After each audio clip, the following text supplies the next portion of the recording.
The voice of the drum calls. It sings a song of those who came before us and those to come. A song of survival and strength. A song of participation and voice. A song that calls us together. When we come together and participate in the 2010 census, we use this tool as the voice of all our Native people. Our voice. It is in our hands. 2010 census.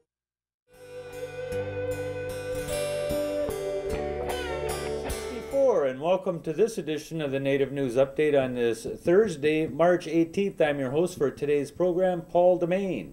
And today we have a discussion with Alaskan Public Radio Network News Director Lori Townsend on a couple of issues going on in Alaska. The beginning of the returns for the Iditarod dog sled race and issues having to do with land settlement and Sealaska Corporation. So let's go right over to Lori Townsend now.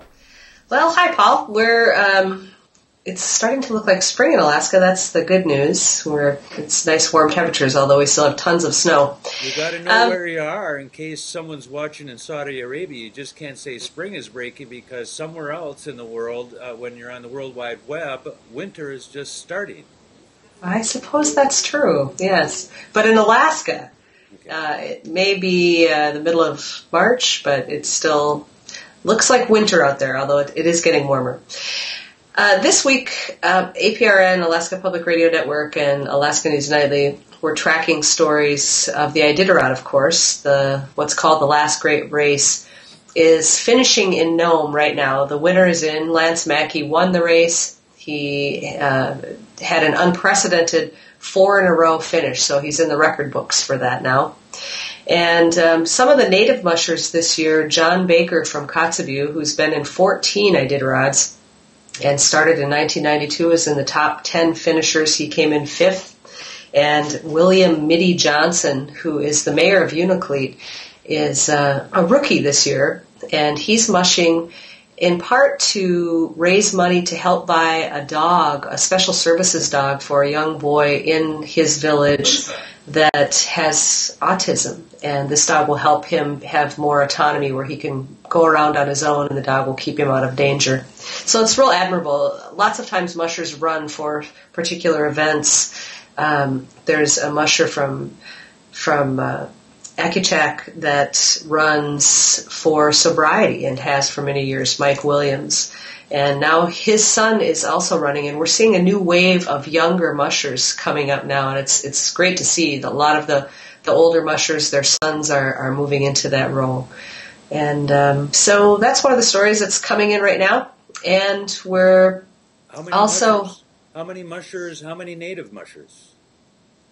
There's the start of the race had 79, I believe, and 54 are still in the race. We haven't had anyone scratch out of it for a number of days now. In the early part of the race, there's some real rough territory in musher scratch, but we haven't had any scratches for a while. There's still a lot of people out there on the trail, and so there could still, probably will still be some folks scratching from the race.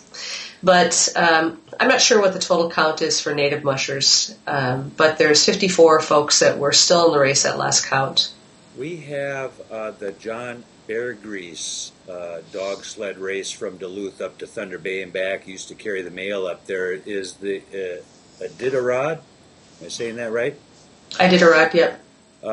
Does it have to do with native people mushing? I mean, is there some history to that? How did it get going? Was there some guy who used to take the mail from Fairbanks up in the middle of nowhere and it only took him 48 hours? And nowadays it takes them 4 days to do it, kind of a thing. Well, there's a lot of history with the trail itself as a mail and freight route. And then in 1925, there was an epidemic of diphtheria in Nome. And the weather was so bad, they couldn't fly or get serum up there. And so mushers took it. They got the serum as far as Nenana on the train. And then mushers relayed it the rest of the way to Nome. And in fact, Mitty Johnson, William Johnson, the mayor of Unalakleet, his grandfather was on that, Henry Ivanov, his grandfather was on that 1925 serum run. So it's fun to watch him in this race now as a rookie, and he's determined to make it to Nome, and it looks like he probably will. And that's a big accomplishment just to make it. It's, almost 1,000 miles. Yeah. And it's incredible to me that they can go that far with a team of dogs. By next week, you should have the final results on it, and you can tell us a little bit about some of the winners and losers and placements and what happened along the way. Absolutely. We'll certainly update you next week on that. Another thing that we're looking at this week is, and I'm hoping for a story that kind of fleshes this out either today or tomorrow, on Senator Albert Kookesh, Angoon representative, who has a very, very large district. And as you know, we talked earlier about the fact that he got in some hot water over comments he made at a Craig City Council meeting on Prince of Wales Island regarding Sealaska lands legislation that's currently in Congress, and comments that he made that make it sound as if he was threatening the City Council with holding up money for their projects. You sure there wasn't a news flash on the dog sled race? That. Someone came across the finish line? Okay. So actually, this Sealaska land claim stuff, and your senator there, he ended up having to apologize.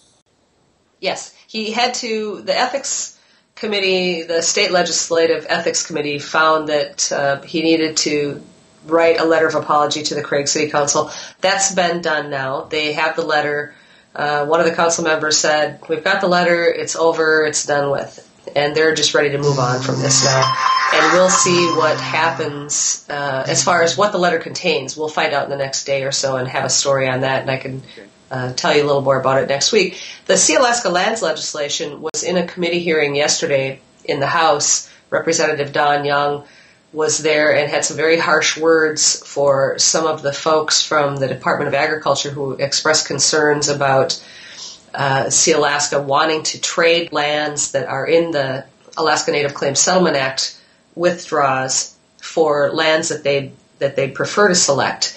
They have 85,000 acres that they can still select for their lands, and they're wanting to trade some of the lands that are in the withdraw for lands that they prefer to have in the Tongass. That's more of their traditional territory. So it's very controversial, and there's a lot of environmental groups that aren't in favor of this, and some logging companies aren't in favor. Others are, because it will provide timber in some areas for some of the mills that are really struggling in southeast Alaska right now. Some of these were lands that this particular tribal corporation wanted years ago, or they wanted some other lands, but they couldn't get at them because they were permitted out for timber and or oil or other minerals, is my understanding. You're saying they have this, they have the right to choose 85,000 acres because they've never had an ability to access that before, as provided for under the Claims Act. Right. This is 85 additional acres. They've already made some land selections. And now this is 85,000. Yes, I'm sorry, 85,000 acres are left for them to be able to select. And this legislation, there's a lot of the Native corporations are still waiting on their land conveyances. And one of the criticisms from the Obama administration about this was, well, if we let you guys trade out land, then other corporations may want to reopen their ANCSA lands and trade some, and they're worried about a precedent. Another comment, a criticism was, if we allow you to go first, how will the other corporations feel about that if this legislation puts you up in the lineup to get the land selections?